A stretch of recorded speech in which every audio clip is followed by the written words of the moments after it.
Torcedores rubro-negros que acompanham o canal do YouTube do Anderson Batista, sejam muito bem-vindos. Primeira parte desse confronto entre Altos e Sport terminou neste domingo com um empate em 0-0 entre as equipes. A equipe do Sport somando mais um ponto, empatando em sequência. A gente percebe que o Sport já não sabe mais o que é vencer, juntando os jogos do Pernambucano e da Copa do Nordeste, e a preocupação máxima para o jogo da próxima quarta-feira pela Copa do Brasil. Nada mudou. O Sport segue uma equipe com problemas ofensivos e defensivos. É uma equipe que ainda tem muitos, mas muitos problemas quando uma bola é cruzada em sua área. As saídas do Maílson também requer uma certa preocupação do torcedor. E as chances que são criadas, elas continuam sendo de bolas alçadas, com cabeceios que na maioria das vezes ou vão para fora ou não assustam o goleiro. E hoje o Sport passou até de ser surpreendido pela equipe do Altos. Por isso que eu falo nessa preocupação para quarta-feira. O Sport tomou 2 bolas no travessão no primeiro tempo. E a movimentação do ataque do Altos impressiona, e também impressiona a inoperância da defesa do Sport em permitir os avanços da equipe piauiense, porque de fato a gente viu que é uma equipe que não tem essa proposta de jogar com a bola, mas é uma equipe ajustada para jogar no erro do adversário. O Altos hoje não teve força máxima. A gente viu algumas peças que eram até então titulares da equipe do técnico Carlos Rabelo no banco de reservas. Não foi o melhor Altos em campo em termos de peças. E isso preocupa porque o Sport estava praticamente com força máxima, apenas tirando o Blas Cáceres, o volante paraguaio, que não jogou por conta de um desconforto no joelho. E a equipe do Sport, ela, em relação a esse adversário, requer muita atenção para quarta-feira também. O simples fato de que o Altos jogando em casa, mais ambientado com essa questão do gramado, que daqui a pouquinho eu vou falar. Um ponto que eu acho desse Lindolfo Monteiro, nessa arena que acaba recebendo aí essa partida. Se é que a gente pode chamar as condições do gramado de arena, mas é um assunto a ser debatido depois. E não sei, o Sport hoje não passa a confiança, é uma equipe sem personalidade. É o que dá para mencionar para o torcedor. Sem confiança, principalmente nos arremates. É uma equipe que fisicamente também a gente deve questionar. Lógico, pela sequência, pela carga de jogos no começo de ano, mas o time não evolui. Diferentemente disso, o time estagnou a ponto de em alguns jogos evoluir, regredir no aspecto futebol.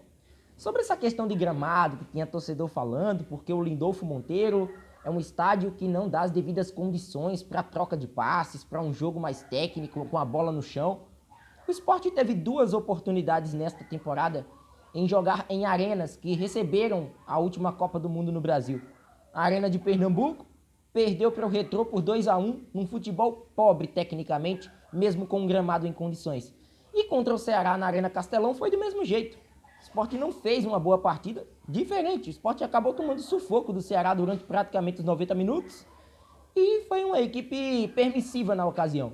Então a questão não é gramado, não é só o gramado. A questão foi bola mesmo e é a falta de futebol que faz com que a equipe rubro-negra sofra. Sobre as opções de Gustavo Florentin para o jogo, nítido que Sander na esquerda já é uma peça desgastada. O Sport precisa de um lateral esquerdo novo, que venha para oxigenar ainda mais essa função.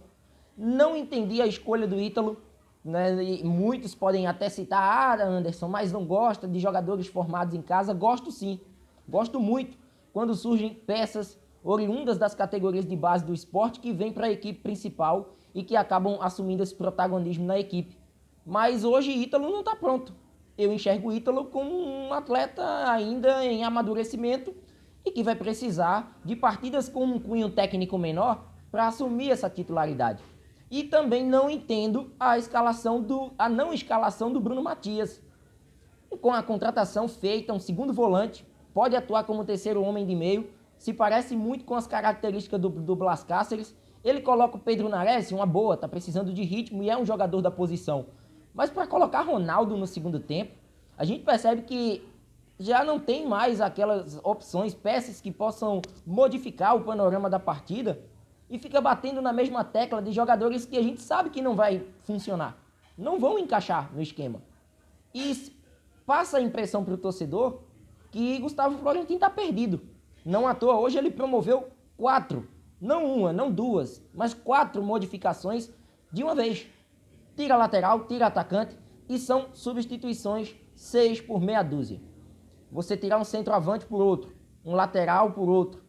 Isso aí é uma substituição, de fato. Não é uma modificação, uma mexida na equipe. Quando a gente fala em mexer, em modificar, a gente fala em mexer taticamente. Um plano tático com 4 atacantes, por exemplo, 2 pelas pontas, 2 por dentro, um meia. Tirar um zagueiro e colocar um lateral mais avançado, isso é uma modificação. Substituir é o que Gustavo Florentin faz. É aquela velha história do Paraguês na vaga do Rodrigão, o Lucas Hernandes na vaga do Sander. Isso aí o torcedor já está acostumado. Outra coisa, poupou Luciano Juba, né? Claramente, Luciano Juba fora do jogo de hoje, já pensando na quarta-feira. Uma estratégia até adotada também pelo técnico do Altos, que acabou poupando também alguns jogadores, já que quarta-feira pode decidir muito da vida de Gustavo Florentin dentro do esporte.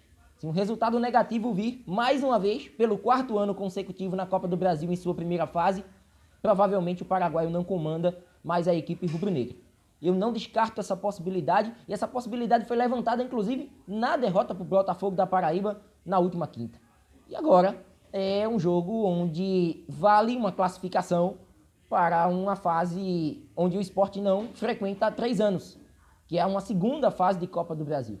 E são valores que vão fazer a diferença nesse calendário do esporte, financeiramente falando, porque a gente sabe que é uma competição rentável e só a Copa do Brasil pode dar ao esporte financeiramente o que ele está pensando, já que as outras competições, né, são cotas, digamos que, mais dentro, né, da realidade do que propriamente uma Copa do Brasil, que oferece muito mais nesses termos para as equipes que a disputam. Então 0-0.